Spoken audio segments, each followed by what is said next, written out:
сургалтын үндэсний товлолын дагуу хүүхдийг 9 сар болон 2 настайд улаан бурхан өвчнөөс сэргийлэх вакцинд хамруулдаг. Харин дархлаажуулалтын нас нь болоогүй буюу 9 сар хүрээгүй хүүхдийг улаан бурхан өвчнөөс сэргийлэхийн тулд хамгийн чухал нь гэх юм бол олон нийтийн газраар авч явахгүй байх, гэр бүлийн гишүүд болон эцэг эхчүүд гарын ариун цэврийг сайтар сахих, мөн асаргааг сайжруулах зэрэг халдварт өвчнөөс сэргийлэх энгийн дадлуудыг хэрэгжүүлэхийн зэрэгцээ хамгийн чухал нь эхийн сүгээр хооллох юм аа. За, эхийн сүн хүүхдийн амьдралын эхний 6 сард шаардлагатай уураг, амин дэм, нүүрс ус, эрдэс бодис, өөх тосыг агуулдаг, мөн олон төрлийн халдварт өвчнөөс хамгаалдаг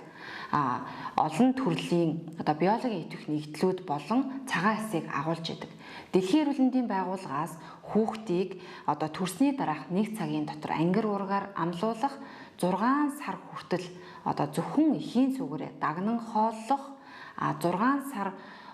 сартаагаас 2 нас хүртэл эхийн сүгээрээ хооллох, цаашид боломжтой болвол үргэлжлүүлэн эхийн сүгээр хооллохыг бол зөвлөмж болгож байгаа. За, хүүхдийг эхийн сүгээр хоолсноор 5 хүртэлх насны хүүхдийн эндэгдлийн гол шалтгаан болдог